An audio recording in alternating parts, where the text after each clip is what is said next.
আমি ভিক্ষা করে ফিরতেছিলেম গ্রামের পথে পথে। তুমি তখন চলেছিলে তোমার স্বর্ণরথে। অপূর্ব এক স্বপ্ন সম লাগতেছিল চক্ষে মম। কি বিচিত্র শোভা তোমার, কি বিচিত্র সাজ। আমি মনে ভাবতেছিলেম এ কোন মহারাজ। আজি শুভক্ষণে রাত পোহালো, ভেবেছিলেম তবে আজ আমারে দ্বারে দ্বারে ফিরতে নাহি হবে। বাহির হতে নাহি হতে কাহার দেখা পেলেম পথে।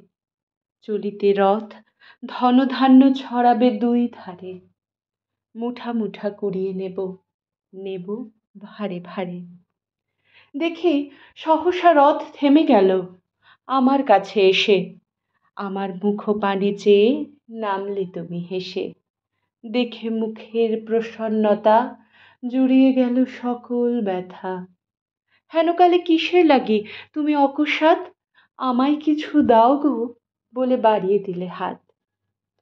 মরি একই কথা রাজাধিরাজ, আমায় দাও গো কিছু। শুনে ক্ষণকালের তরে রইনু মাথা নিচু।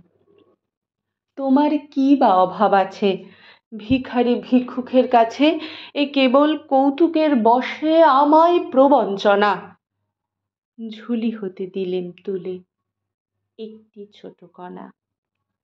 যবে পাত্রখানি ঘরে এনে উজাড় করি, এ কি ভিক্ষা মাঝে একটি ছোট সোনার কণা দেখি।